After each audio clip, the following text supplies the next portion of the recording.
Voilà, bonsoir mesdames et messieurs. Merci d'être ce soir parmi nous. Et je voudrais remercier, mais elle vient de sortir, madame Marie-Josée Simoun qui a accepté cette proposition d'organiser ce cycle de cours sur les cellules souches somatiques. Et je suis le coordinateur de ce module. Je m'appelle Jacques Bonivert, je suis professeur à la retraite de l'Université de Liège. Et donc j'ai eu l'idée de proposer ce thème parce que personnellement dans ma recherche, j'ai toujours été impliqué dans la recherche cancérologique et j'ai été fort impliqué dans le télévis avec Madame Simoun et avec Madame Mérès qui est là-bas parmi nous. Et un des grands sujets sur lesquels on a travaillé, pour lesquels on a suscité de la recherche, c'est la recherche sur les cellules souches hématopoïétiques, et l'on en parlera dans quelques instants avec Yves Beguin. Alors, quand on parle de cellules souches, on ne peut pas parler de tout, parce que le sujet est immense. Et j'ai fait cette diapositive ici en vous montrant quelques définitions et qui nous permettront de restreindre notre propos pour ce cycle de cours. On peut parler de cellules souches totipotentielles. C'est la cellule souche qui peut donner un organisme entier. Et le prototype, évidemment, c'est le fécondé. On peut alors parler de cellules souches pluripotentielles. C'est une cellule qui est capable de donner naissance à des cellules de différents feuillets embryonnaires. En fait, nous sommes faits, au cours de notre développement embryonnaire, nous avons trois feuillets, ce qu'on appelle l'endoderme, ce qu'on appelle l'ectoderme, ce qu'on appelle le mésoderme. L'ectoderme, à titre d'exemple, enfin il y a un éminent embryologiste parmi nous, mais l'ectoderme, c'est ce qui va donner, entre autres, l'épiderme, et c'est ce qui va donner le système nerveux, à titre d'exemple. Bien, une cellule souche pluripotentielle, c'est une cellule qui est capable de donner naissance à des cellules des trois différents types de feuillets. La cellule souche multipotentielle, elle est déjà plus restreinte dans ses capacités. Elle est capable de générer différents types cellulaires au sein d'un même feuillet embryonnaire. Et enfin, une cellule progénitrice n'est capable de générer des cellules que d'un seul type. Alors, on a mis en parenthèse volontairement les exemples. Le fécondé pour la cellule totipotentielle. Pour la cellule pluripotentielle, le grand prototype, ce sont les cellules souches embryonnaires, ainsi qu'un type particulier de cellules souches qui est induite au laboratoire, ce sont les cellules souches pluripotentielles induites. En ce qui concerne les cellules souches multipotentielles, le prototype, c'est la cellule souche hématopoïétique, c'est celle que l'on connaît depuis le plus longtemps, depuis plusieurs dizaines d'années maintenant, qui va donner toutes les cellules sanguines, et une cellule progénitrice qui ne donnera qu'un seul type cellulaire, c'est par exemple ce que l'on voit dans le système lymphoïde. Alors ces cellules souches ont un certain nombre de propriétés communes, et les spécialistes, ceux qui sont plus spécialistes que moi dans le domaine, pourront probablement dire que ce n'est pas tout à fait correct à 100% ce qui est là. On peut certainement pondérer quelque peu certaines des déclarations qui sont là, mais quand même, un point de base important, c'est qu'une cellule souche est capable de s'auto-renouveler. Le principe, on se dit, si une cellule se divise, elle va donner deux cellules filles, qui vont donner elles-mêmes chacune deux cellules filles, et ainsi de suite. Mais le système, évidemment, si au fur et à mesure que les cellules se divisent, les cellules acquièrent des nouvelles propriétés, vous allez épuiser votre réserve en cellules de départ. Et donc, il faut que quand la cellule souche se divise, qu'elle donne naissance à une cellule qui est comparable à la mère et une autre qui va alors faire son boulot, par exemple, devenir une cellule sanguine. Donc, c'est le principe de l'autorenouvellement par division asymétrique.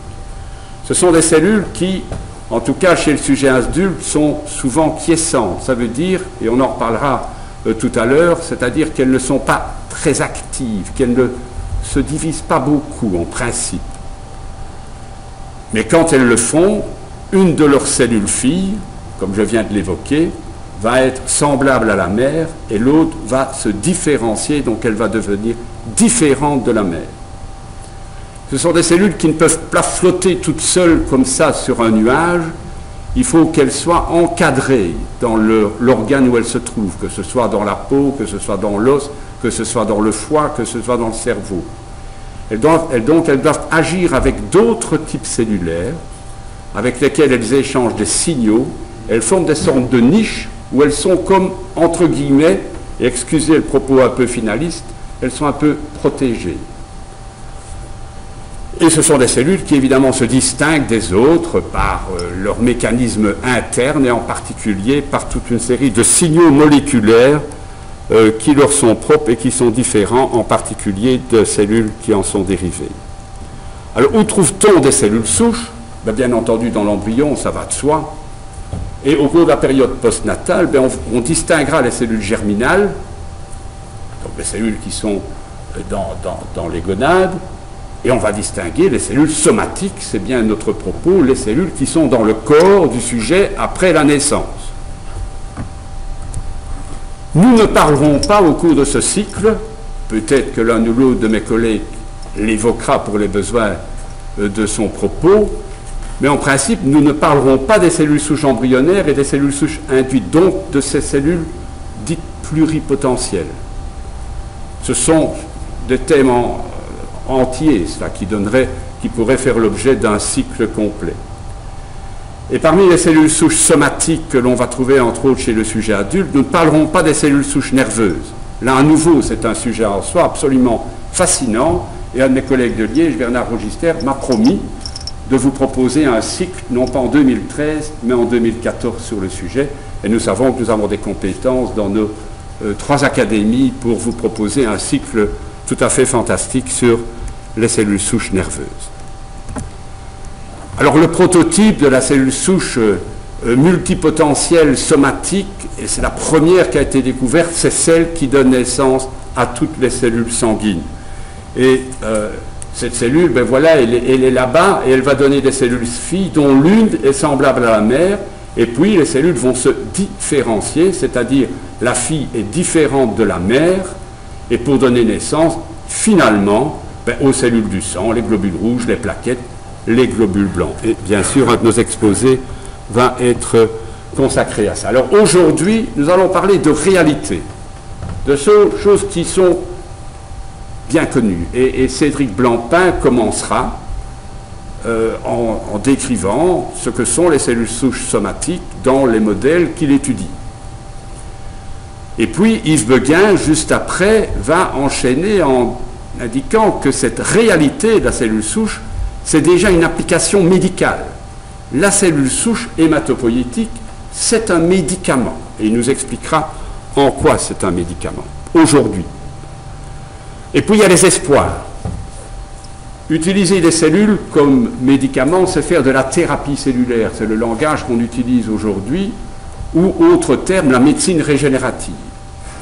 Alors, il y a 3 grands programmes qui sont menés dans nos académies en termes de médecine régénérative, et Valérie Gangji, Étienne Sokal et Jean-Louis Van Overskel viendront nous en parler le 4 octobre, respectivement sur l'appareil locomoteur, sur le foie et sur le cœur, et ils auront l'occasion probablement de vous dire que leurs travaux sont tellement source d'espoir qu'il y a même des spin-offs qui ont été créés à côté de nos universités pour essayer de passer à la production, entre guillemets, industrielle de ces cellules dans le but de la médecine régénérative.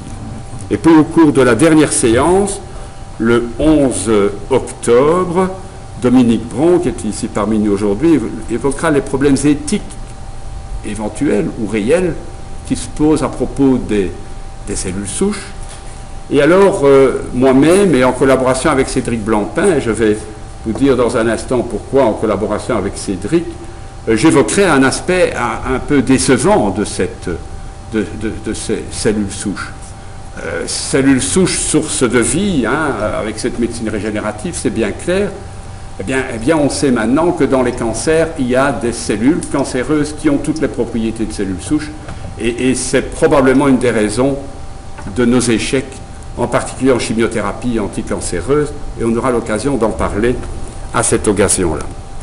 Alors, je vais revenir un instant pour vous présenter Cédric Blancpain, qui va donc être notre premier conférencier. Cédric est diplômé médecin de l'ULB, diplômé en 1995, et puis il a été déclaré médecin spécialiste en médecine interne quelques années plus tard. Il a fait un PhD chez Marc Parmentier, il a travaillé chez Marc Parmentier, donc sur le site d'Erasme, Il est mandataire du FNRS depuis le début de sa carrière, et puis il a eu à la fois il a fait le bon choix quant à son postdoc. Il est allé au Rockefeller à New York, il est allé travailler chez le professeur Fuchs, où il est allé apprendre à travailler sur les cellules souches, et il a ramené toute la technologie et tous les concepts ici dans son laboratoire à Bruxelles. Il a été nommé chercheur qualifié du FNRS en 2006. Il a reçu un nombre invraisemblable, on en serait presque jaloux, on en est jaloux. Il a reçu un nombre invraisemblable de distinctions et de graines de recherche, dont un grain de l'European Research Council. Je peux vous dire que c'est extrêmement difficile d'obtenir ça, je ne vais pas faire la liste de tout. Et Cédric, il a squatté vraiment depuis 2 ans une des revues où chaque chercheur voudrait publier, la revue Nature. Excuse-moi, hein, Cédric, hein, mais j'ai en main le numéro du 23 août. Il y a un article de Blancpain. Et j'ai en main le numéro du 13 septembre, il y a quelques jours. Il y a un article de Blancpain.